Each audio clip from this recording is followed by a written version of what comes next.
Okay, are we live? Let me start giving out links.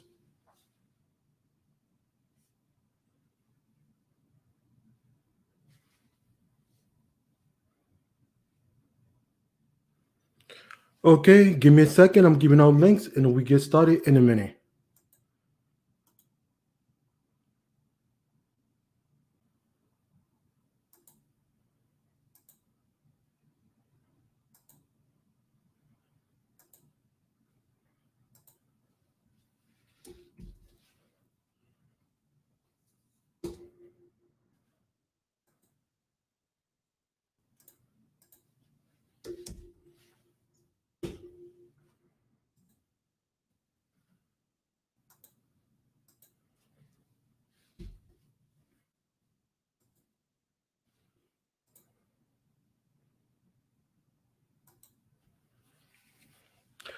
Okay, folks, I'm going to be get ready.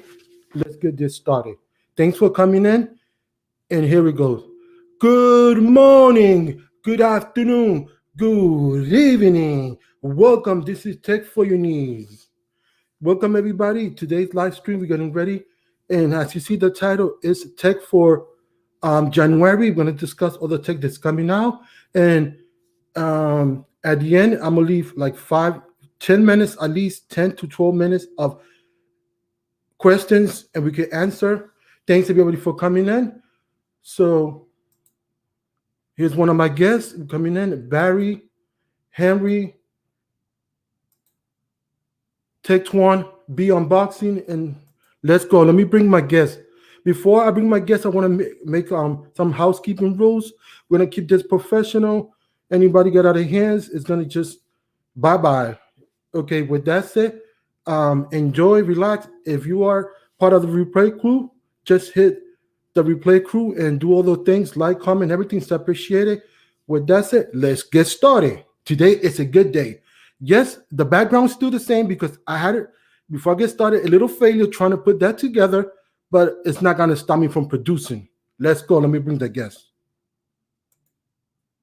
Hey, welcome, Barry. How you doing? Yeah, give me a second because I'm having trouble with my audio. Can you hear me? I can hear you. Yeah, can you hear me? I hear you.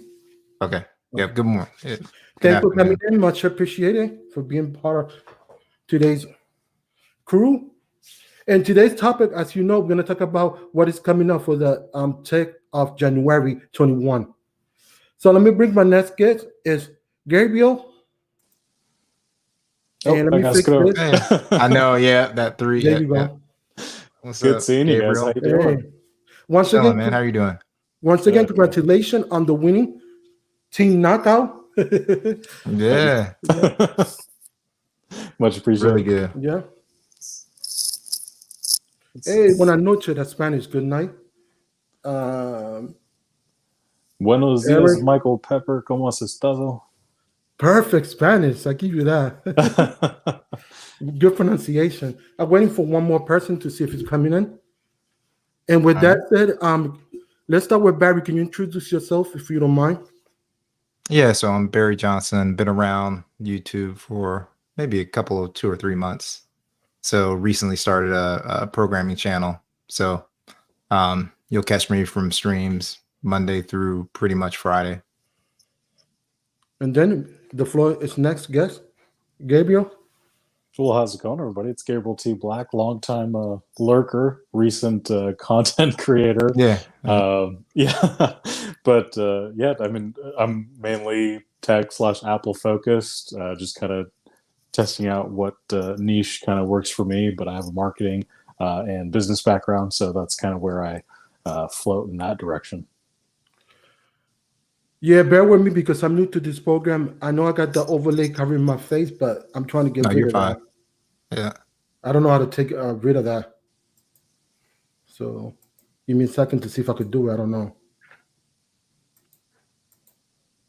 Mm-hmm. There you go. Now I learn. All right, cool. Learn on the fly. So yes. So what is the prediction for? Let's start with the January 14th. That is the keynote for Samsung. Mm-hmm. Yep. Okay. So one of y'all could go first. It doesn't matter. So you want to take the floor, and I'll be last. Yeah, so I'm not too excited about this Samsung announcement. The only thing that seems like it's going to be pretty decent is that they're lowering the price. I'm kind of disappointed with the plastic back and limiting the pen to the Ultra. But I think if they can keep the price the same and maybe drop the price by $50, it will be pretty decent. I'm more excited about what I saw today at CES Oh yeah, than with that is the Samsung. next topic. Yeah. Go ahead, Gabriel. Mhm. Well, I don't know. I mean, I'm not heavy into Samsung. I do know like the S21 or whatever they're going to call it is rumored. So I'm curious how they're going to start stacking up their phone lines because the Note seems to be kind of taking over the S position because of the Fold. And so from my perspective, I keep thinking about like the product managers in each line and how they're going to try to pivot each product, I guess. Like, are they going to try to keep increasing the premiumness of the S21, but then the FE is a thing that exists now? It's kind of weird when you really like Yeah, start digging down into it. exactly. When you really start to examine, it's like you kind of stepped over your new S21 line with the FE Mhm. Yeah. based on pricing alone. And with that said, give me a second to introduce the next guest. Welcome, to What's up, Ian. Ian? What's How up? you Hey. doing? How's it going, guys? Introduce yourself. I'm Ian from Ian's Tech. How's it going, guys? Pretty good, Okay. Arisa. It's going good. And let me give you a recap. We're talking about 21 January events of tech, what is coming up. And the first subject is Samsung. Okay.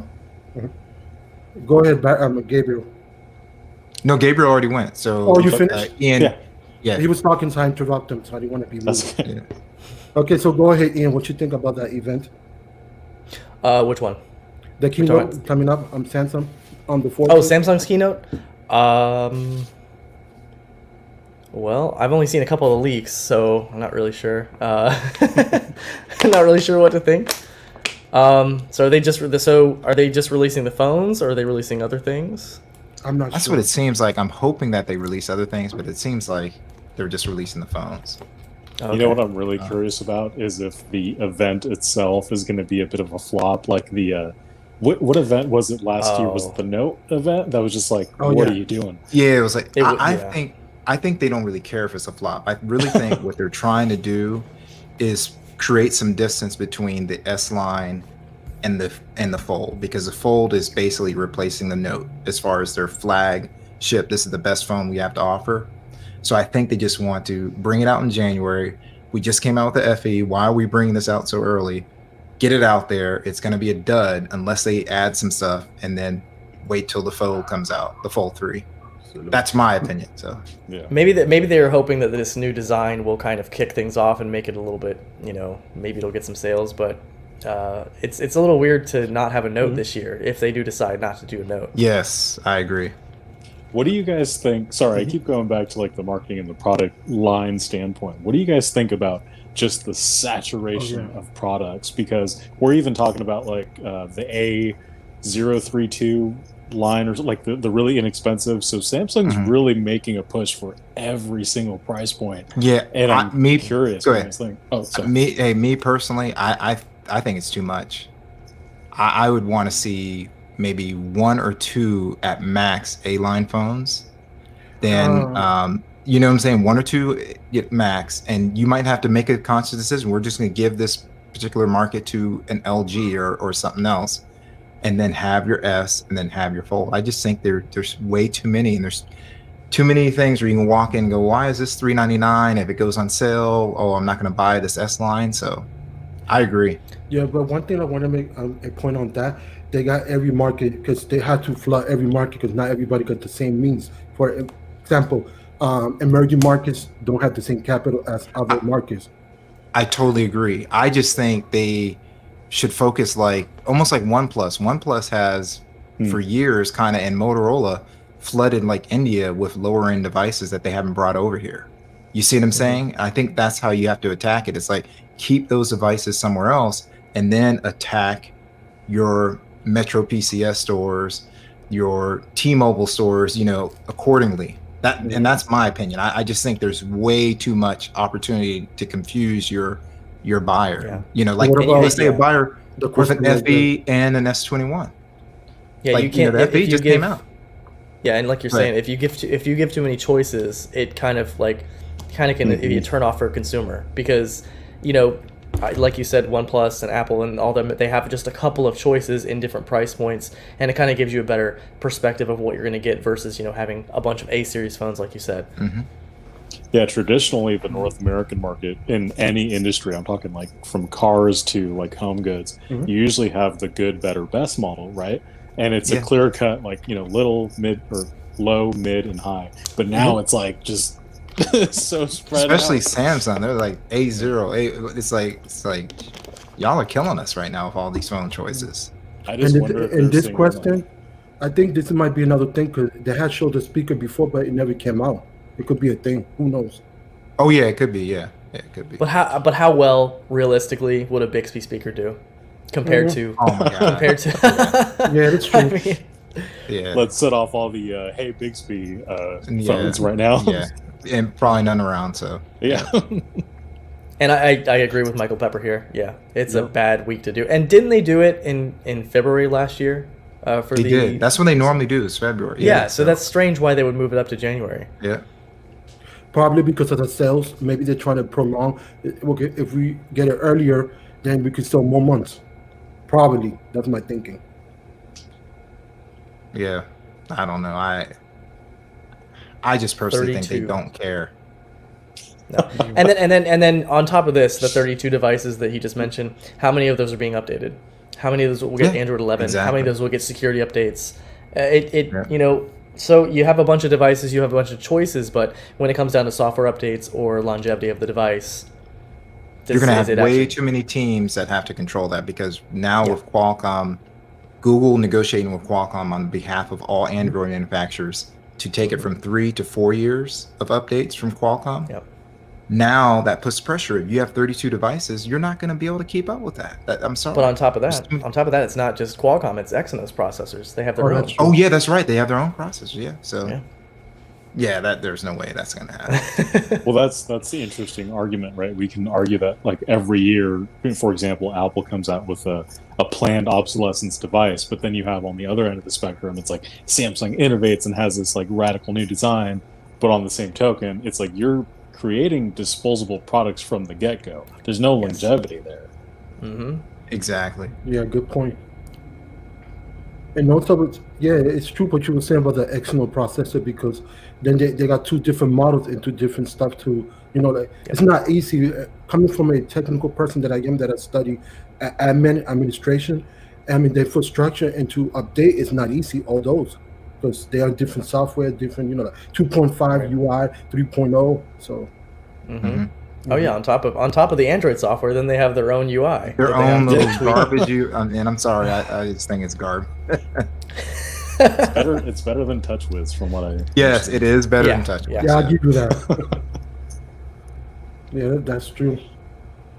And any prediction you think besides what's coming out in that event? Besides that, the phone.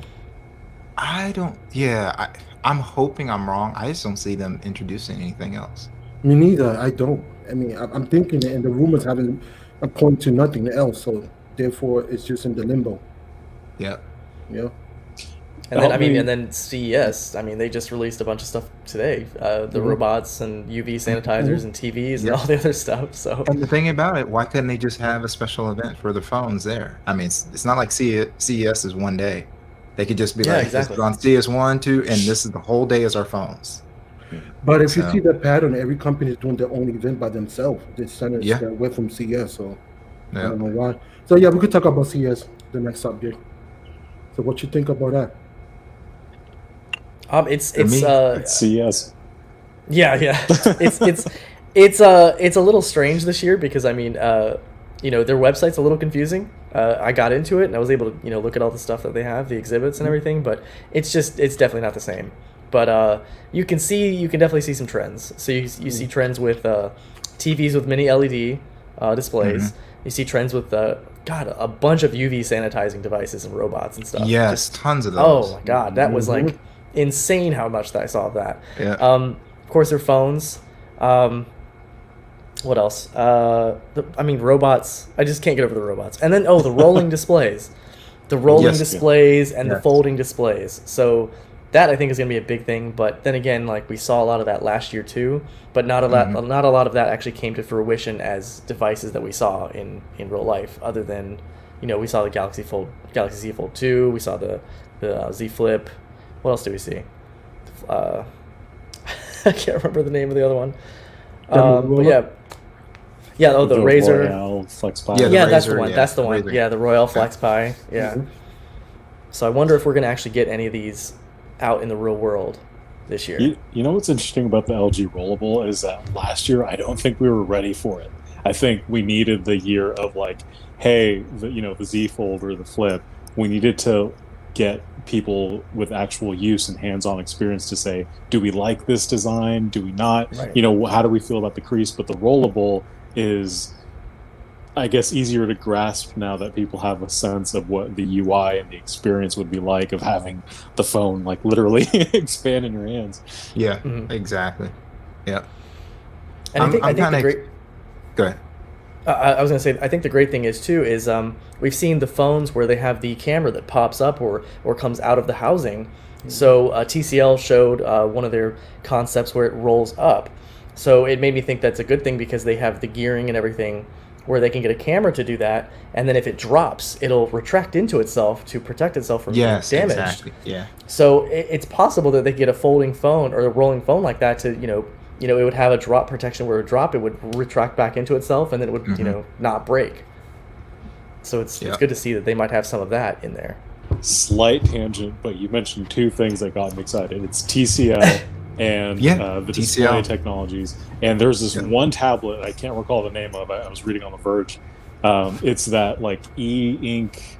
And It's TCL. Yes, Rig yes, one. yes. Display. So they called it Next Paper. Is what Next they called paper. it. Yeah. Yeah. Yeah. That got me excited. I'm like, where are we going with because this, guys? they improved the refresh rate and all that stuff. So yeah, that was another thing that got me excited too was the much reduced blue light in a lot of TVs. So there's a lot of brands that are going to reduce the blue light to relieve strain. So and I would like to see a picture quality comparison because I would definitely switch some of my TVs so that the ones that are most used, just so it's not impacting the eyes. So, but yeah, I'm excited about that TCL. I might have to pick that one up. Seriously. TCL really kind of surprised me this year with a lot of their products. Yeah, this one I don't know, the Mercedes. They came out with a 54 or 50 inch 58-inch display for their dashboards, and I don't know if are any of you guys like car people at all? I Not really. am. Okay, so if you're not, it's okay. It's essentially the whole dashboard now, from driver to passenger side, is basically one long continuous display. And from the odometer all the way over. correct, yeah, it's pretty insane. But being Mercedes, if you're a car guy, you already know that they have 98 different like modules controlling a car, and it's just wild. So if they can somehow make it reliable, I'm all for it. But I'll leave that for the car forums. Oh yeah, that is true with the camera. OnePlus did that before. Oh, with the one that, Oh yeah, that's right. Yeah, when it would drop, it would retract. That's right. I think it was the OnePlus 7 Pro that did that. Oh, so we were mentioning TCL before. So one thing that just kind of bothered me was watching their keynote. You notice everything was in euros. So they're releasing two phones right away in Europe, but not here. So it seems like they're going to probably do something similar to how they rolled out the phones last year, where they rolled out the unlocked phones first, and then they rolled out the 5G phone for, for Verizon, remember? Yeah, they rolled out the one for Verizon, but also the Rebel series from T-Mobile. I'm pretty sure those were TCL Oh, phones. I think those were TCL phones. Yeah. Those are 100%. Yeah, I think those were TCL. So I'm thinking that we're going to see some of the ones that they mentioned in cloaked as a Rebel phone this year too. Correct. Yeah. And also Like- what I noticed is some low-end phones are getting 5G too. Like Yeah, that's the TCL. A lot of them. Yep. Yeah, like So they had 300. the 690, the Snapdragon 690 was the one that had the 5G. So, and how much did they say that one was going to be? The They didn't say. 25G. Well, they had the Euro price. Oh, So they did the Euro price. Yeah, I think it was like 299 euros or something like that. So it'll still undercut. It would technically undercut the 5G UW, but that's a European model. because I know we have the millimeter wave here, so that kind of So increases it's the price. $363. And also, So- because I read that the new chip is gonna have both inside, both 5Gs, either both. Oh, for technologies. TCL? I didn't know that. Oh I no, thought it was I don't know if in it's with sub-6. TCL, but I read it in general. That's the future that is coming up. Oh So, yeah, the future. Yeah, that's eventually Yeah, they're going to we- get to where you have the millimeter wave and both together sub-6. in one band. Correct. Yeah. Do you guys actually have any millimeter wave near you? I have No, I have none. I have all sub-6 near me. Yeah, that's all I have, which Yeah. is I don't So have a I- 5G phone. I'm still LTE. oh he's got the LTE. Yeah. I I'll turned be in a off the triple. 5G antenna on. I have the 12 You Pro have a- Max, and Oh, yeah, you where have the I'm in iPhone, Southern yeah. California, and Mhm. right now at least I'm on Verizon. It's slower than the LTE speeds, so I'm I'm waiting. Yeah. I will say though, Verizon, after testing it for a little while, it is so much more reliable than than T-Mobile. But I mean, the rural coverage from Verizon is just Oh, insane. it's great. Oh yeah, Mhm. it's Like great. it beats everybody. It beats everybody. I mean, like if I take this on I-95, it's gone. Like if I get in a rural part of Florida, it's out. Mm-hmm. Yeah. Yeah, it just depends on the technology because it's still in infancy, so it's gonna get better with time. Well, it's not just that. So 5G and I'm hoping that what 5G does for is add capacity. So T-Mobile is stretched too thin in Florida. I like the data in cities, but in Florida there's just not enough density for you to reliably travel around the rural areas and have a signal. So I always have like a Verizon line, like for calls, and then I'll have my data line for T-Mobile, because I don't really, for the way I work, I don't really need so much data as I'm traveling down the road. I have to make phone calls. Yeah, that That's part needs to be interesting. reliable. That part needs to be Yeah. reliable. So, do you think they're going to start switching more Sprint towers over to T-Mobile, or are Oh they yeah, still... they're definitely no. It's going to take time. They're definitely going to.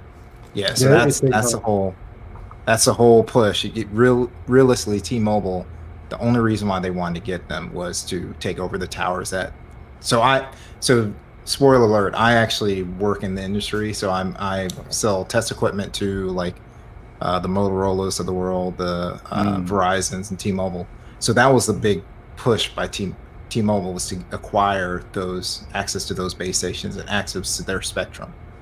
But the thing is that cost, so it's going to take time. So what was great was 5G was coming up. If we can get Sprint before 5G, we can get help to get to the next level as far as capacity.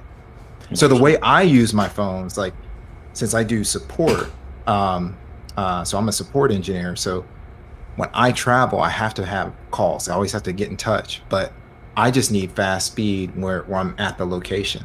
And that's usually a populated area.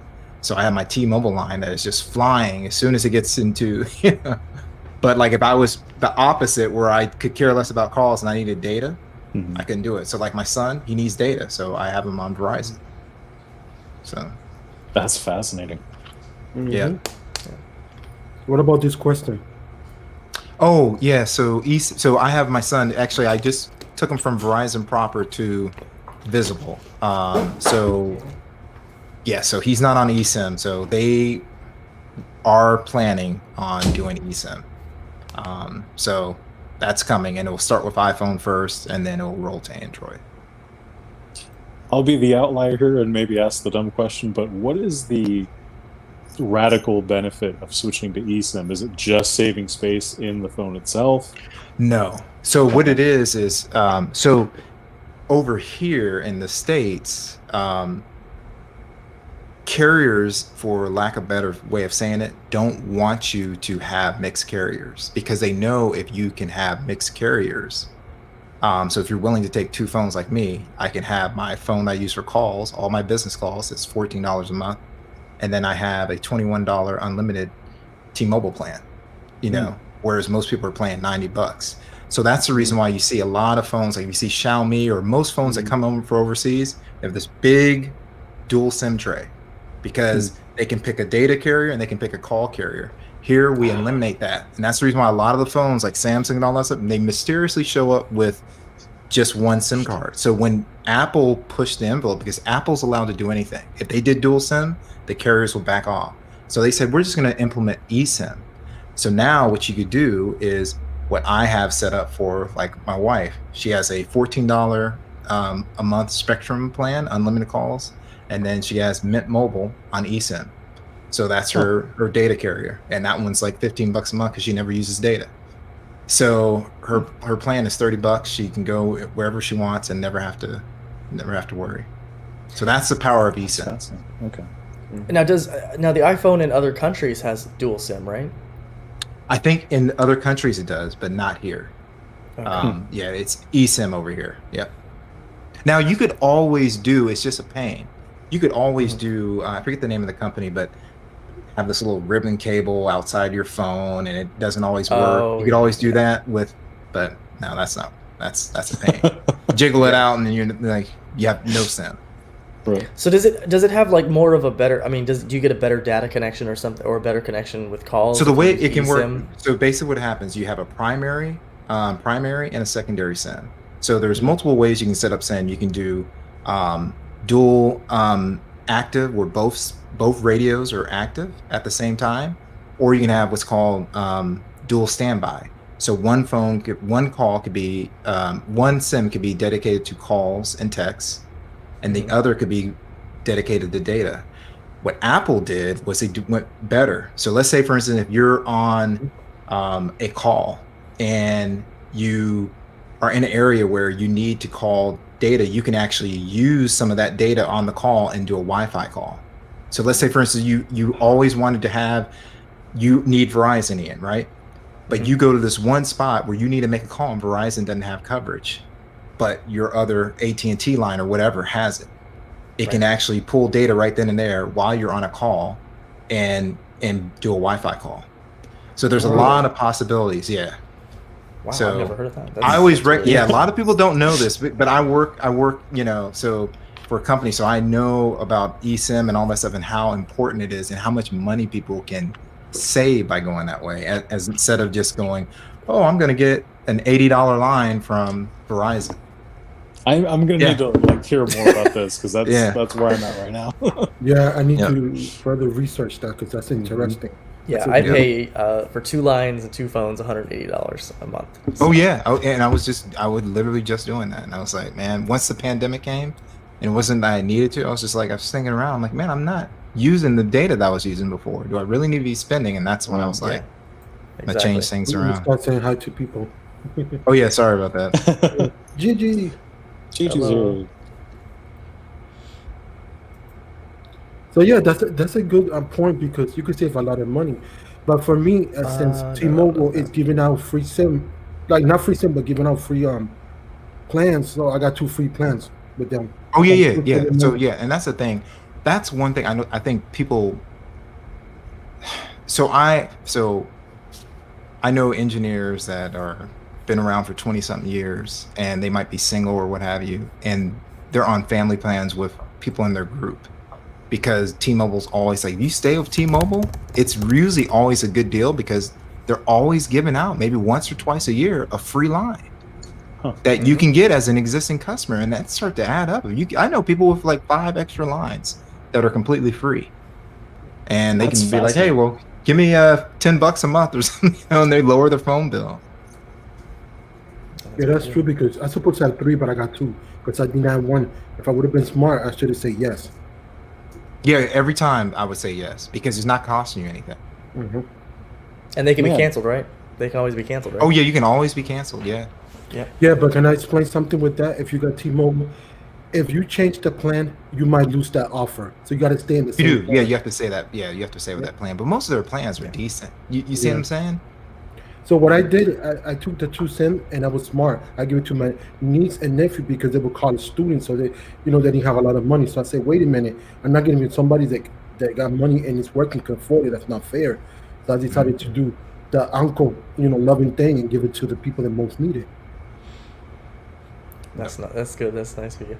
Yeah, but I'm gonna have to go into detail one day about eSIMs, just so everybody. Not saying you have to change, but that you whole can save your Wi-Fi money. calling. That whole Oh, yeah. Wi-Fi calling thing, Yeah. that's crazy. So, Yeah. so like, would you have to? So, like, I know on T-Mobile you have to enable, Wi-Fi calling. So, like, it You would do, know you do. to just use the data on the other line. Correct. You don't have to do Yeah. any setup or anything with No, once you go through that initial Wi-Fi calling and you Mhm. designate who's the primary, who's the secondary, what they're used for, it will do Right. that for you. Yeah. that. That's awesome. Oh my So gosh. in other words, it's automatically switching then. Yeah, it's automatically switching. Okay, cool. But that's the only time it'll automatically switch. So, like, let's say, for instance, if you designated, you're on a call, because the way dual standby works, if you're on a call and someone calls that other line, what I recommend is people just use a data line, don't give out that number. But if someone, let's say it's your business line, your work line is your eSIM, and your personal is your primary. If someone calls that line, it will go to voicemail. You see, if you're talking on that other phone. But if you're not talking on it, it will go, because it's in dual standby. It will say, all right, this phone is not active. I'll go to this and ring it. So I always recommend how you want to set it up. And I just don't give out that number for that data line. That's smart. Yeah. Okay, Yeah, that then makes sense. I have to ask this then. I know we were on CES, but the network thing has always gotten me, because Google Fi tried to disrupt the industry, Mhm, and I haven't heard too much buzz about it, quite frankly. So Mhm. I'm curious, now with like Starlink becoming a thing, Yeah. what's the next interruption for our actual, like, network connections gonna be? Yeah. So Yeah. real quick, and I don't want to derail the whole conversation, because Mhm. I'm going to make sure I'm not talking in the clouds here. But basically, what Google is, all Google did was this. They were like, we want to get into the cell business. So they didn't build their own network. All they did was they said, we're going to be a mobile virtual network operator, just like a Mint Mobile or something like that. The only thing that they did different is they had two networks at the time when they first started that they would ping pong, and they had sophisticated math that didn't work that great, that just basically said, Sprint has a better signal, use that. T-Mobile has a better signal. Okay. And then they offered, hey, unlimited calls and texts for $20 and then buy the gig. But what they found, and this is the reason why Google Fi has kind of had a stopping point, what they found is dealing with carriers and reselling, it's not that cheap, because of what they offer. They're like, hey, we're going to give you free international, like, you use your data just like you do it over here and all that stuff. That adds up to include that in your plan. So they don't have the cost model right. So that's the reason why you don't see Google Fi. So right now, Gabriel, the attraction to 5G from a real world standpoint is, look how fast it is. Mhm. But the reason why the companies are doing it is because the coverage that Ian is talking about, every company wants T-Mobile, AT&T, Verizon. They want to blanket the states where everywhere you go, you have a perfect phone call and you have perfect data. So that's where we're going to get the benefit of 5G. It's really not going to be the high speed. It's just, in a couple of years, you're never going to be like, oh man, I can't upload because I'm at this Super Bowl or sporting event. Your congestion is going to go away. Okay. Yeah. Okay, I mean, that's a good explanation. Because also 5G is not only just for cell phone. I can't wait to see what they do in the medical industry or other industries. Oh yeah, absolutely. Sneed today was testing 5G internet at his house. So yeah, so it's going to be everywhere. So did Go ahead. have they? I mean, is that something like feasible to use as a home internet solution? Yeah, so he actually tested out. I don't know if I said it, but he tested out T-Mobile specifically, and it is like he was getting at his house, and he was pretty happy with 100 megabits down, almost 5 megabits up. So it was like cable modem speed, and it was consistent. And if he had a couple of different bands, it would have been 200 megabits down consistently with 20 megabits up. Do you have to put like an antenna outside, or you have just the box So inside? I think like I think it was all internal. I think it was just like almost looked like a mesh network that he had inside. Yep. So yeah. So, and I know in parts of New York they actually have the 5G so for Verizon. So people are getting gigabits per second. Oh wow. So yeah. So I just yeah, switched- it's good.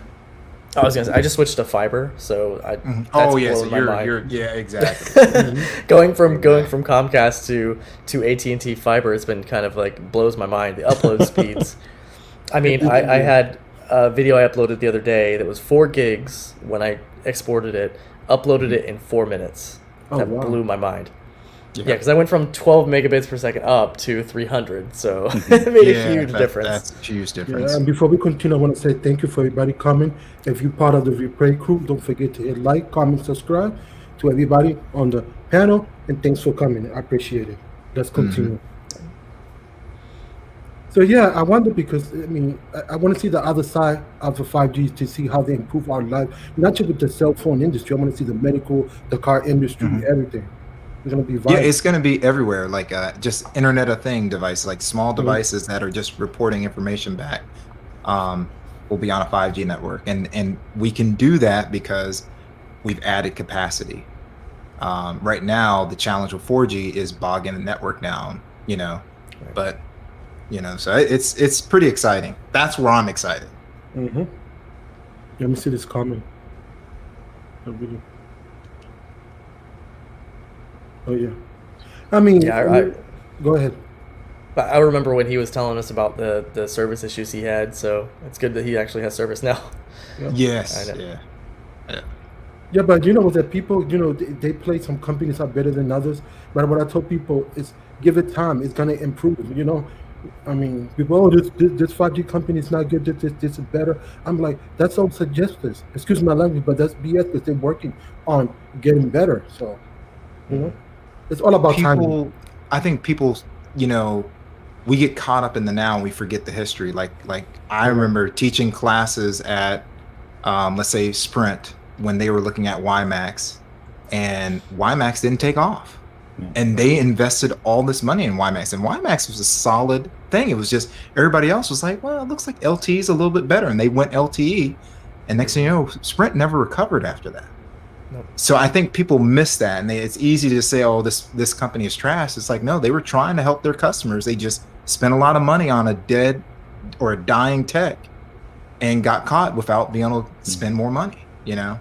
I remember when, after the whole WiMAX thing, I remember T-Mobile took forever to get LTE. I think they didn't get LTE until 2013, well after everybody else had already gotten it. Yeah. But, it was, like, I liked Sprint, but Sprint made a lot of missteps, but T-Mobile showed that even if you do things late, you can still come in and get it done. But And don't forget, they got lucky. T-Mobile got lucky too, because AT&T they tried. Remember, AT&T tried to buy yeah. T-Mobile, right? Oh yeah, they got a good. They got, when it didn't go through, they got compensated financially, and then John Laguerre comes in and it's like, dude, I know what I'm doing, and just took them to a whole nother level. But they also got the bands. They also got those. They got the bands. They got bands. They got money, and they had John Laguerre that's like, hey, let's push. Yeah. I still remember when I was working when I worked in the office, and I knew a guy who had a jailbroken iPhone, like 3G, and he was using T-Mobile, and it only got Edge. And I was like, man, why do you use that? And he's like, it's cheap and it works. Oh yeah. But that was when they didn't have any bands like they did after the AT&T deal. After that changed everything. Well, I'll tell you. So I was on Sprint, then I went to Verizon, and when T-Mobile brought out Ben John, and I knew it was against net neutrality and all that stuff, but I had at the time my kids were young so I was like, we're going there, and they could just all day stream, and it didn't count. So I was like, hey, you might be dropping calls, but hey, it doesn't matter, man. You can stream all day. Whereas like I was always on them like, hey man, why are you using this much data? Yeah, that's true because I've been a 14-year T-Mobile customer, so I've been through ups and downs. So. Yeah, I've been with them for 6 years now, and it's been pretty good, And I got the simple choice plan, and like y'all were talking about, some people keep the plan because you don't want to change it. That they're gonna have to pry that from my cold. Hands. That's a great plan, man. Yeah, that's what I read this question.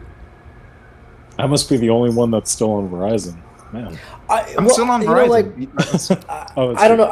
I don't know, Michael Pepper. I gotta say, I drove to a small town where my friend's family lives, had no service with T-Mobile at all in that city, and Verizon had it, and I see why people buy it. And the speeds weren't great, but they weren't bad either. But you consider, like, for a rural town with a small population, if they have one tower and that gets everybody service, then they're doing better than both the other carriers. Yeah. Yeah. Yeah. So just so we're clear, Gabriel, I have Verizon proper, but I have a Spectrum, which is Verizon, one by the gig line, and I have a T-Mobile line, postpaid business from work. Got it. So that one was 14. So I basically pay 14. My work pays the $21 for the unlimited. And the thing is, if you study cell phones, there's a quality of service indicator that each provider gives out to different plans. So like the top plans at Verizon are QCI 8. That means they have the highest priority. So when they camp onto a base station, the base station knows, hey, this is the speed levels they're going to get, max or whatever. So the by the gig line is the same as postpaid. Huh. So calls, all that stuff is the exact same and that's all I need it for is calls. I just need my T-Mobile data line for when I pull up somewhere and have to pull something down. So Yeah, but I'm glad that you opened the eyes, because now I'm going to research that more, because you can save a lot of money and tell people. Why break the bank? Oh yeah. Yeah, so Gigi, yep. She has Visible and Mint. Oh, yeah. Mint Mobile, so Verizon and T-Mobile. I watched a video recently. I can't remember who did the video, but he tested like a couple different T-Mobile plans, like the T-Mobile Essentials. It might have been Stetson Doggett. Yeah, that's the one. That was the one. Okay, yeah. And that was kind of interesting. So T-Mobile prepaid actually had the same speed as like postpaid T-Mobile, which was kind of crazy to me. Yes. And Mint Mobile seemed good, but it only went up to like 8 or 9 megabits. Yeah. down. So what happened is, if you watched him, he did them all separately, and then he tested them together. And the reason why that's important to test them together is because if you're right by someone with different lines, because of that quality indicator, it has to drop the other person down. You see what I'm saying? And that's where Mint Mobile is. So T-Mobile does it by QCI 6 is their T-Mobile Connect plans and their T-Mobile postpaid plans. All right, but Mint Mobile is QCI 7. So that's what you were seeing on Stetson's thing. Yeah. But even the Essentials plan was getting lower speeds than the T-Mobile prepaid, which surprised me. Yes. So yes. is T-Mobile Essentials is a postpaid plan? I'm assuming, right? It's a postpaid plan, but they really don't want you on that plan. Oh, it's a way to get postpaid customers to not walk away from the store, because they can show them a cheaper number. You see what I'm saying? Right. And then if they have them on it, they can go, oh, is that, well, you know what? We need to upgrade you. Just pay a little bit much, and we don't have taxes and fees. So that's what that's all about. Gotcha. Yeah. So what you saw was correct, and that's how Essentials works. But you know what takes me off of companies, that if you're a loyal customer like me, I've never been late for the past 9 years or 8 years. And then I want something, I got to struggle. A new customer come off the street, oh, get everything. It's not fair. Yeah, but I think that's, so are you talking, so Louis, what are you talking about? Are you talking about like an offer like that? Yeah, just offers for new like customers. New So, customer. Then I ask, go, can I get something similar? Oh no, we can't, because yes. So the bottom line is that started with John Laguerre. His whole thing, and that's the reason why Ian is still on Simple Choice. His whole thing is our prices are tough to beat. You see what I'm saying? So you already have a good price, and the offer's on the table for you to leave for like 90 days and then come back and get that offer. That's always on the table.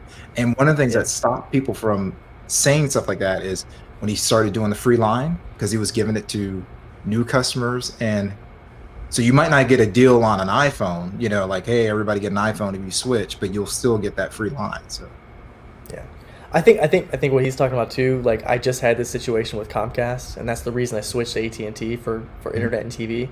I mean, I've been with Comcast since I bought my house 6 years ago, and the price has steadily kind of gone up, but we've had 2-year contracts in between. and then the contract just ended, so the price went up. So I called them and I said, okay, I knew the whole routine. I have to call them and ask them about offers, and they offered me a new plan. Problem is now they have a data cap for home internet of 1.2 terabytes. Yeah. And like most people are thinking, oh, you're not going to go over that. That's not true. You Yeah, go we over that, stream. then you We stream everything. Yeah, everything is online now. It's a Yeah. lot more prevalent. And I noticed that I would go over the data cap, and then it's what, $10 for 50 gigs, up to $100, or you can pay for unlimited and add another $30. And I said, I'm not going to do that. But I called them and I said, okay, tell me what your offer is. They told me the offer was $180 for the home security, for the internet, for the TV. And then I said, okay, I want unlimited internet. How much is that going to cost? And then by the time he added everything up, it was going to be $217 a month. I said, no, I'm good. I didn't need the home security. And I went to AT&T and I said, okay, what do you guys have? So they have TV, the AT&T TV, which runs on the internet, and fiber, and it's unlimited. And that right there, that got me. So it's $140 versus $217. So it just, I think what it goes to show you is like you can't have loyalty with some of these companies because they're not going to be loyal to you and give you a price to stay with them. They might say on the phone, thank you for being a customer for such and such years. But in reality, it's like, okay, well, if the price doesn't suit you, bye. you know? And I did this with insurance companies now because insurance companies aren't loyal to you. Mm-hmm. Yep. Cell phone companies aren't loyal to you. Nobody's loyal to you. So if you Ian, want you a make better a great price, point. So simple choice. I don't put that in that category, but everything else, it's like insurance, cable companies. You have to keep shopping around. You have to do it. You owe it to yourself because they're going to raise the price. Like, oh, your contract, or sometimes they'll just surprise you with a bill. Like, wait a second, why did my bill go up $75? Oh, exactly. we changed blah blah blah. It's like, no, I'm gone. Yeah. Oh, the So- insurance, man. The excuses from the insurance. I'm telling Oh, you, my man. homeowners insurance went up for 2 years straight, and every time I called them, they would say, "Oh yeah, everybody in Florida's rates are going up." I was like, "You're full of it." I said, "You're full of it, man." So I went on Facebook and I said, all right, who has insurance recommendations? I called like 3 different people. They cut it in half. In half for the same exact coverage. And I was like, okay, it just goes to show you. So like, don't have loyalty with some of these companies. They just don't deserve your loyalty. Yeah, Yeah, that is true. That's the beauty of choice right there. that's the Yes. beauty. Yeah. As long as you have it. I mean, obviously True. with Comcast and AT&T, we don't have a lot of choice, but But Well, also, that if goes you- back to my go ahead. question. Oh, sorry. It goes back No, I to was my gonna question say- about the interruption. No, go ahead. It goes back to my question about the industry interruption, like a company like Starlink, right? It's like $100 in their beta customers, and it's home, phone, everything for just that flat rate because they have that alternate technology. So that's where like my curiosity goes. 5-7 years from now, there were even rumors like, I don't know, 3 years back that Apple was going to come out with their own network, for example. So it's just that curiosity for me. well, it's sad because like Comcast and AT&T are like big monopolies. Google was going to bring their fiber down here to Jacksonville a couple of years ago, and I stopped hearing about it. Turns out the monopolies came after them, and they were like, all right, well, you're not going to do it here. And sure enough, AT&T put fiber down. So it's like, I would love to see companies do that, but they also run off the backhaul of these other companies. So for there to be a disruption, you actually have to be able to fight the monopolies of Comcast, AT&T, and all these other companies to actually get your lines in the ground so that you can get it to people. Yeah. Yeah, exactly. Yeah, that's exactly what Savage hit it right on the head. Yeah. Yep, that is correct. Put it down. Make sure.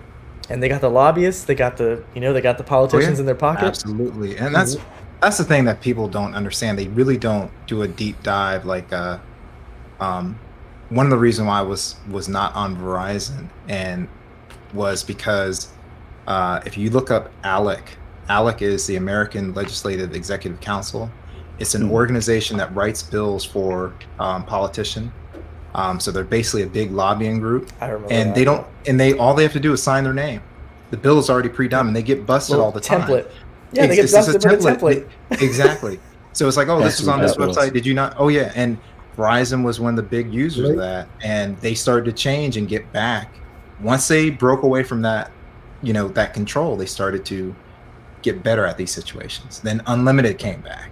All this stuff started to come back, but yeah, it was bad. Oh, I still remember when AT&T had the unlimited 3G with the iPad, and people held on to that for so long because it was only $30 a month. Yeah. And then they literally were like, all right, well, we have to start charging you guys more. And I remember people held onto that. When Verizon did it too, people held onto that. I knew somebody who actually had they had a hotspot. They put their Verizon SIM in there and they used it for their whole house until Verizon was like, all right, well, no, you can't do that anymore. Oh, yeah.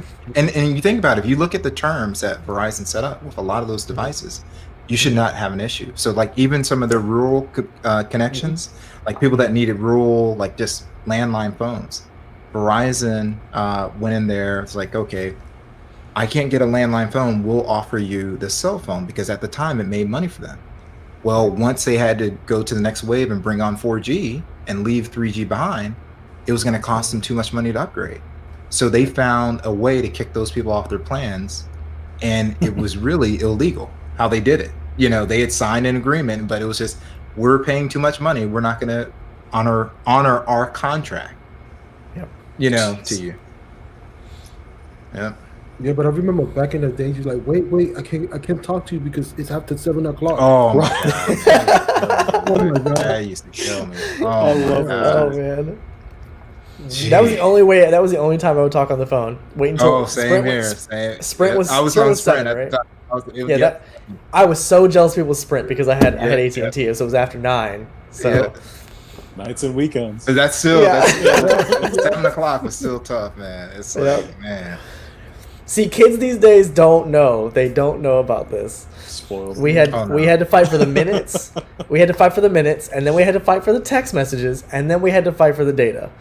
Yep. So, my first phone ever was an AT&T. Oh, I'm sorry, Singular Go phone plan. It was a flip phone that came in a little plastic box. Yep, I know exactly what you're talking about. Yeah. And I remember having to get the cards for like, off the top of my head, I remember it was like 1,000 text messages or something like that. yeah. Mm-hmm. Yeah, those are the good days. I was like, I still remember being in high school and someone had a color screen flip phone, and that tripped me out because I had like a Nokia with Snake and stuff. I know it's like I'm showing my age, but I remember seeing the color screen phone, in high school, and I'm like, wow, that's so cool, and it had like color games and stuff.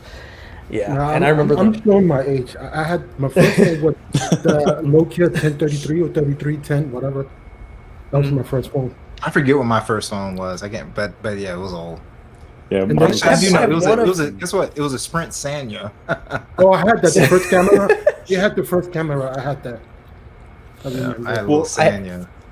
that brings up an interesting point, because we're seeing parallels in that wonderful time period to now, right? Because what came after that, it was like those Verizon Envy like flip phones and the sidekicks, and we're seeing that renaissance of form factors, but instead of physical buttons, it's all screens, right?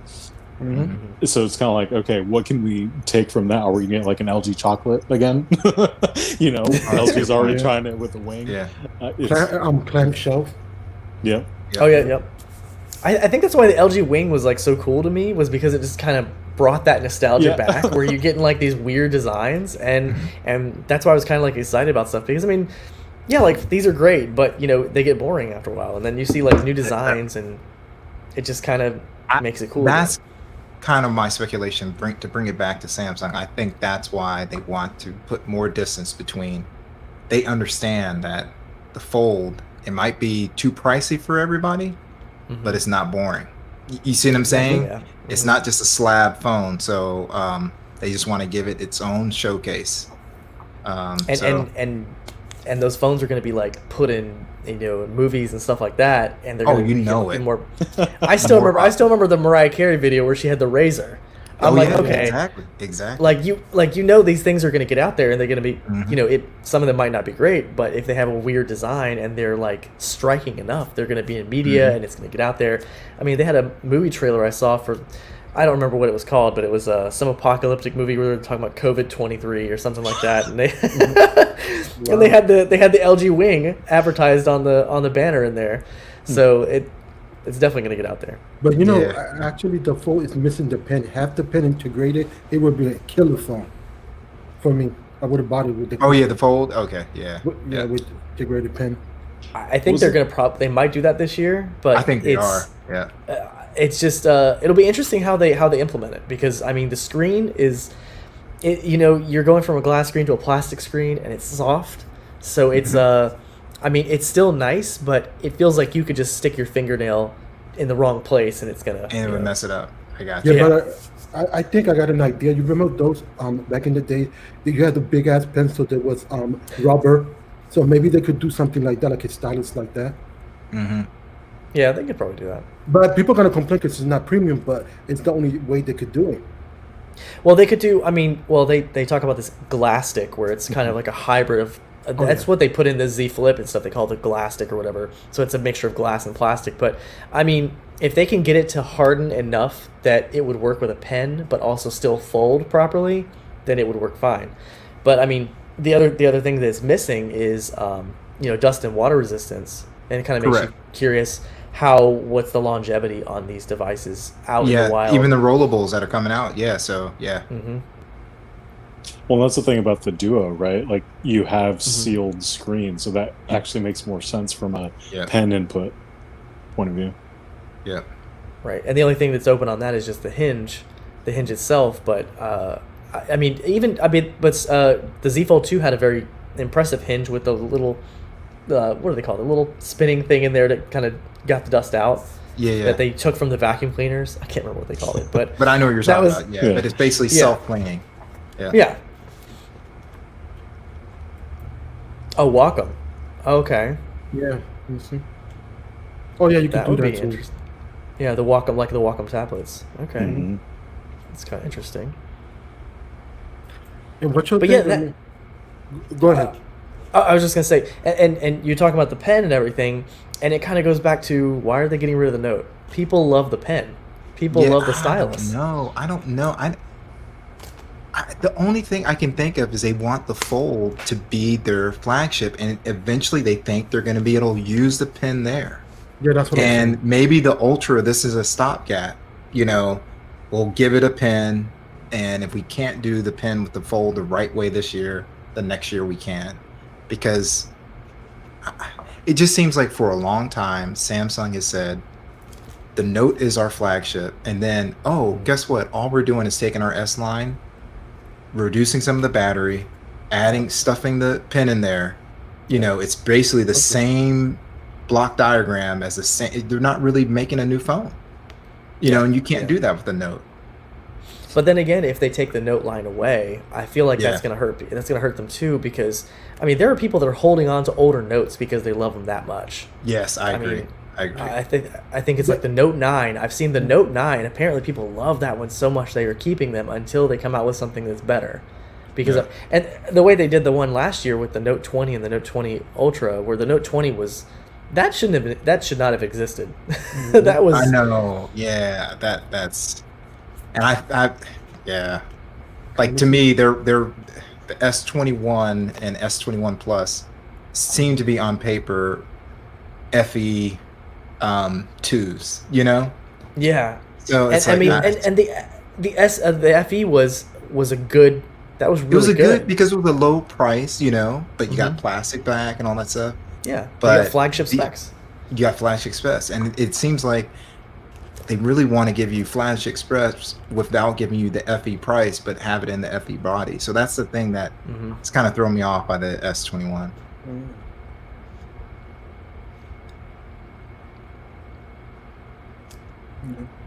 But also, Okay. yeah. But also, the technology, it depends because I think they're gonna wait for a little while until they get better so they could put the pen. But if they could do the switch and lower the price of the Fold and then become the main flagship and take over the Note, then it'll be fine. But it's also I think price so point. too. Yep, Yeah. I think so too. Because remember, in the USA, you could get anything if you got the payment plan. So therefore, Yeah. in the USA, you got better chances to get the phones. On top of the price of like foldables and everything, I really wish they would get prices of regular phones down too. I mean, $1,000 plus phones. That is just It's insane to me that we have phones that cost this much, and then you're paying 40, 50, 60 plus dollars a month plus the plan itself. You know, so it just becomes so expensive, and it's like but when we had the S20 FE, I mean, you can get a phone for a good price that has flagship specs that's much lower. Yeah, exactly. So it's like, even though I love my iPhone, I don't technically need to live like, keep up with the Joneses to have this. I don't need to do that. That's why I appreciated a lot of YouTubers that were upfront about the FE. Like, hey, this is a flagship. Instead of just saying why is Samsung doing this? It's like, hey, this is an opportunity for someone that is in the budget category to get a flagship device. Yeah. Yeah, but also it's part of strategy marketing. If the customer's paying for it, then they're gonna go for it. Everybody loves Apple and they're paying for it. So we are the one that's speaking with our wallet. So therefore, we are getting the short end of the stick. Yeah.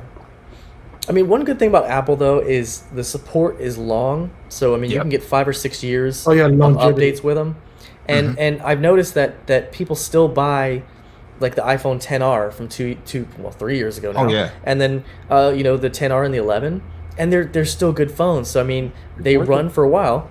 Yeah, they run for a while and they still run well. So you're going to be okay, especially if you buy a used one, you're fine. You don't technically need something like this. And then on top of that, if you were to go for a 2-year-old version or 2-year-old iPhone flagship, you can then get that for like half the price.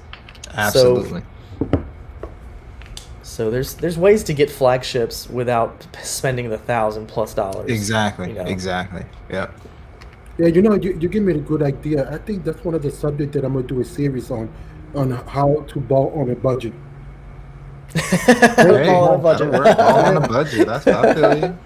Yeah, and then talk about right there, include different MBOs, postpaid, and give. Yes, if you can do that would really help, because a lot of people aren't aware that they can get and like if you, and you don't have to look at all yourself. A lot of the stuff Stetson has already done. Like he talks a little bit about QCI and all that stuff, so you can have people steer like by saving money. I mean that video popped up out of nowhere. I had never heard of him before, but that was really interesting to see the speed tests and stuff across different plans. So, I mean, if you were to give people like a starter guide of where to start, if you're looking for a cheaper price plan or cheaper price phone, that would be awesome. You could say, okay, go to Swappa, go to eBay, go to certain places, that kind of thing to give people an idea of where to start, because I mean, it can be so overwhelming, when you're trying to look for a phone. I bet you probably, or I'm just trying to remember when Gigi has switched over, but I want to say she probably has saved probably $1,000 just from switching plans with the same coverage. Yeah. That's huge. That's another phone that someone can get as a YouTuber, or do something. Or savings in the bank. Exactly. Invest it, whatever. We're not really getting a big stimulus, so I'm still waiting for March, but that's another story. I digress. Oh, and just real quick, I'll just say this real quick. If you're looking for a stimulus, if your first stimulus came direct deposit, it doesn't necessarily mean your second one is going to be direct deposit. They could send it to mail, or they could mail you a check or mail you a debit card. Yeah, and if you had H&R Block, definitely want to check into that. Yes. Yeah, I think I'm going to be one of the last ones because I changed my account. I had a joint account, so now I'm by myself. So. Okay. Gotcha. Yeah. Did you file with someone else, or was it just a joint account? Just a joint account. Okay. All right. Yeah, didn't file. Yeah, mine came into account. I totally had forgotten which account I had used for my taxes, and I put it in a savings account that I don't look at so that I wouldn't touch it. And I kept going, "Where's my stimulus?" And I go into my Ally account, and I was like, "Oh, there you are, you sneaky." There you go. Yeah. That's funny. So I'm gonna stay here just like up to 8:30. So I want to extend it. I know I'll go in an hour, but the topic is too good. If you're welcome to stay, if you want to stay. So I'll continue talking. Okay. So yeah, once again, thanks everybody for coming in. We're not leaving yet. I'm just doing my disclaimer and what else. Welcome to the channel. If you're new, don't forget to subscribe. If you like what you see, you're welcome to follow my journey. Let's continue. So yeah, getting back to CES, I don't know, because CES is more. I see it more for TV than other technology. But also CES got another whole technology that is, Adele, that I don't talk about that. That's another aspect they do. Because I was looking into it the last year, I was going backwards yesterday, and I saw some stuff. I'm like, wow, inappropriate, but it caught me off guard. Yeah. I don't. So CES, I've gotten so many emails from CES from the past like 2 weeks since I signed up for it, and it's just a lot of it is such a weird mix of stuff. So like you said, some of it's inappropriate. I've gotten stuff for toilets. I've gotten stuff for like children's learning, just the most random stuff you could think of. So like we're seeing the big keynotes from like the big players, but then there's a lot of small stuff that you don't really see. You get these just email and they say, okay, you can talk to the CEO or whatever of this company and get an idea of what they're selling. But this is why I kind of wish I could go physically to it, and I hope I can I next can't wait year. to. Yeah, I'm hoping so as well. Because I mean that's the only real way to experience this stuff. I mean, because it would be more fun to be able to just to walk through a show floor and see all these crazy things that they have. I mean, because an email it just doesn't come across on an email. Nah. Well, that brings up a good question. What do you think the future of CES really holds? I mean, do you think it's going to go back 100% how it used to be? I don't know. I think we can all say we hope it does, because like honestly, when I first realized that I might be able to do CES because I had enough views to do it, I was really, really excited, and I kind of figured that COVID was going to ruin it and kind of make it digital. But the thing I really was looking forward to was meeting everybody, like all these other creators. I mean, there's so many people I've met from the time I've done YouTube and time I've been on Twitter and everywhere else. That's like the biggest part. Like I think so many people are awesome, and to be able to actually meet these people in person and hang out with these people would be so cool. But I mean, of course, the products and stuff they're cool too. That makes sense. And some other creators take their initiative and start doing summits themselves. I mean, that's difficult because you got to do a lot of stuff. You know what I mean? But yeah.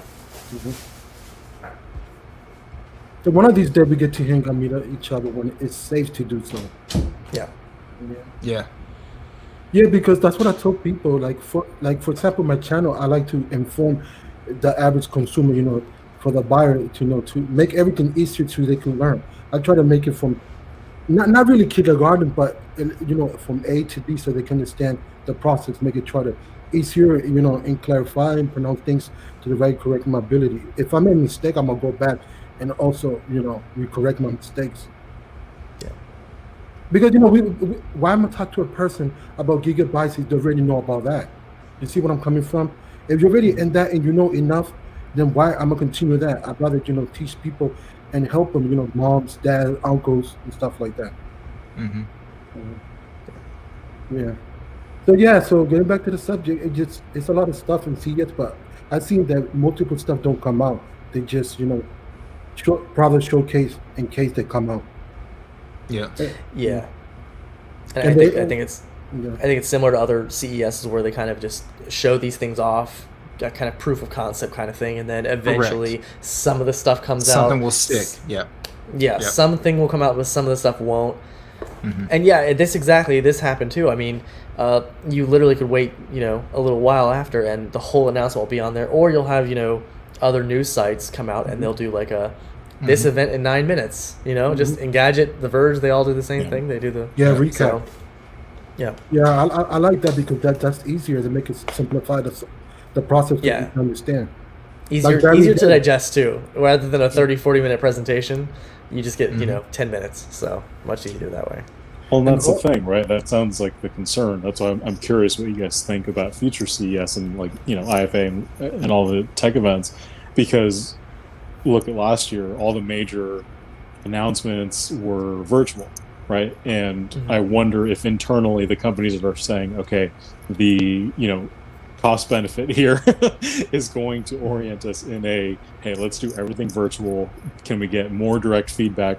Yeah, in a more rapid fashion. I'm hoping that the answer is no. That it has to be on site. They're gonna have to come up with a social distancing mechanism, because this is not gonna cut it. I'd rather send products to YouTubers and let them kind of demonstrate the product Even if you have to work with like someone at the lab that really doesn't need to be on camera, and learn the product and then demonstrate it, then these virtual booths. Yeah, because we're not getting any hands-on. We're getting just this, and okay, the virtual things are nice. You get holograms and beautiful presentations, but that doesn't translate to the real world, to the real devices. And I think the beauty of CES is people being able to go and physically see these things and give you their thoughts on it, even if you can't be there. Yeah, but also that I was thinking, talking to other people, they're gonna do like a cross-platform of both. The reason that I'm saying this because if it's an intermediate, not big enough, they could do a virtual. If it's big enough, they want probably get people together when it's safer to do so because interaction is needed. I mean, it's better, because you see the product there in time after the keynote, so you get hands-on. Yeah. I mean, you could take it home and everything, but it's not the same thing. You could have it 2 weeks earlier, NDA, whatever it's called, and it's still not the same thing. But for me, I don't know if you agree with me, but I think it's going to be a next year. Yeah, I'm hoping. Yeah, I'm not sure how they will do it. But I mean, the vaccine's coming out. I just don't know how it would work with the whole. Are we going to continue doing social distancing, all the other stuff by that time? Yeah. Let me give you a perfect example. You could have so these 5 people gonna go to the event because they got tested. We're not gonna have everybody, see, but they could get a set of group of people and do it like that smaller, but still continue the interaction. And I like stuff like that. See, there's ways to do it. If you're safe to go to travel, you're safe to do it, then we'll get 10, 20 people, and that's it, no more, because we can't handle, everybody getting sick just in case. But what that might turn into is then you would have just bigger creators. You'd have all these larger creators go, and then the smaller creators get cut out. Yeah, that's what will happen. Well, that's true. You got a good point. It needs to go back to the way it was, just with better techniques on site. Get everybody in there, but See, I personally like the idea that Ian put out with like sending products. Like if you are interested a couple of weeks ahead, you see the full roster. I'm interested in X, Y, and Z. Send me these things. I'm a creator with X amount of views, followers, etc. Because the whole idea of a trade show, I mean, it goes back to, hey, industry insiders. There's that barrier between the producer and then the end user consumer, and it's like that middle step that it's getting really blurred now because, kind of like you said, everybody's getting a taste of what's going on at CES through these intermediaries. So if you erase that and say, hey, those that want to come, we'll send you your stuff. I see that just being such a easier transition into like consumer hands as opposed to still having that middle step. Yeah, but you know how Samsung event, I don't think it was better than Apple, to be honest. It's my opinion. So they got to step it up. So. Yeah, Apple's pretty good. Well, I mean, we got to see how Samsung does this Unpacked because that one last year, that was bad. That was terrible.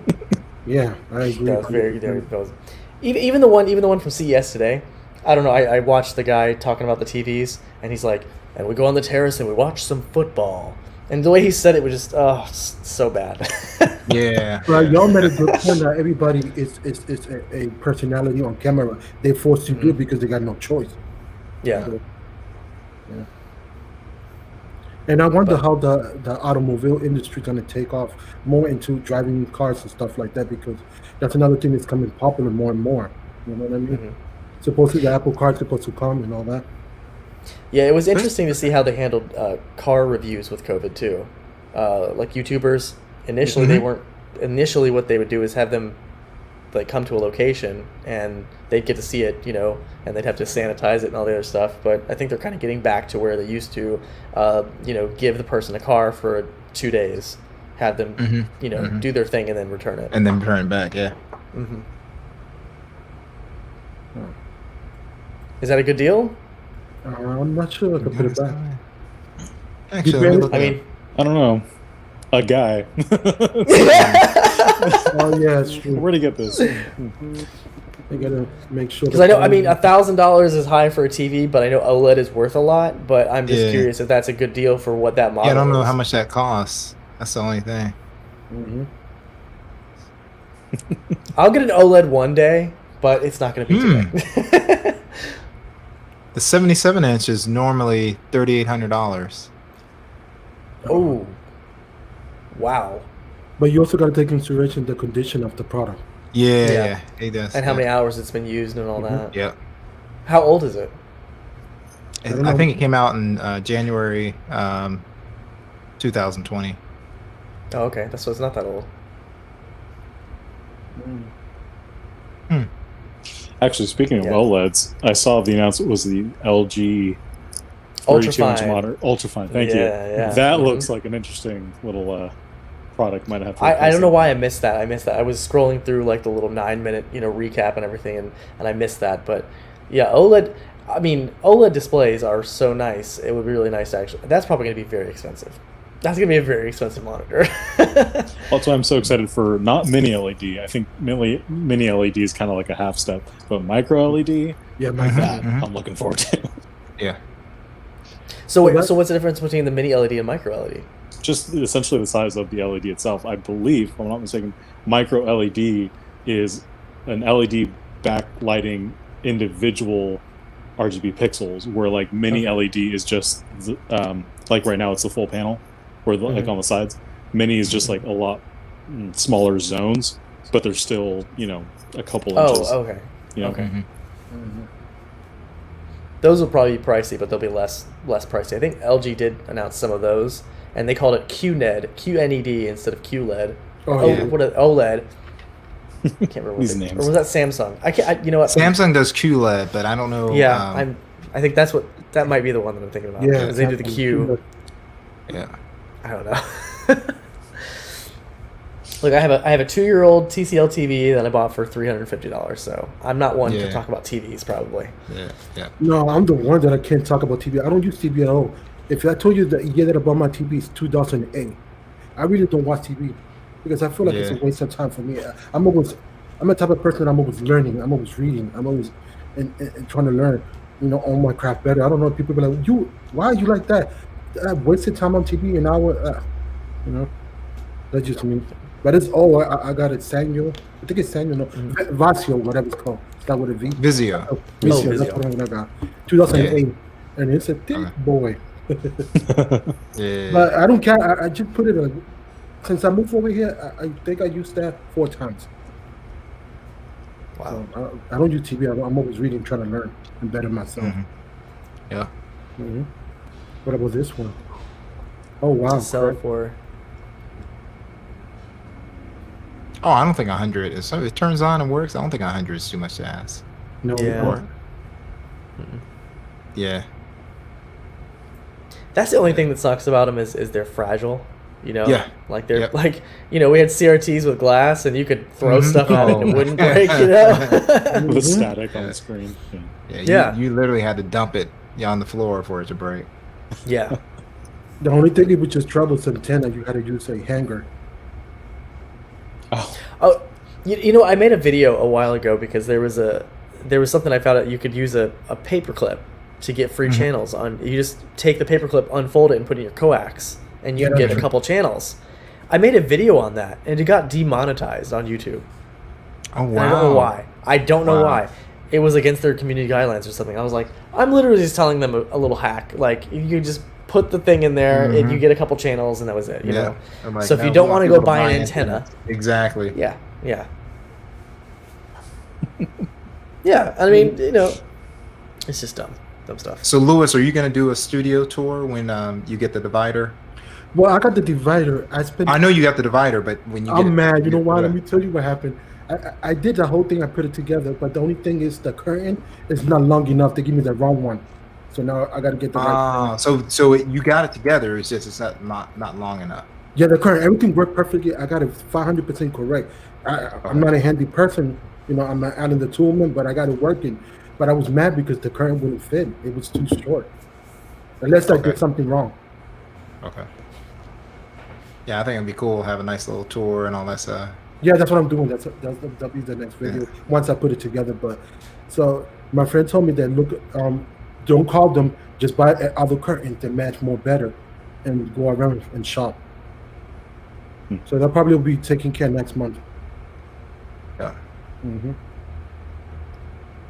Yeah, I mean, today's world, it's a little different because of COVID and all that, and it's difficult because I got family that have it right now for stupidity, But all I could do is pray for them, and try to do the Mhm. best.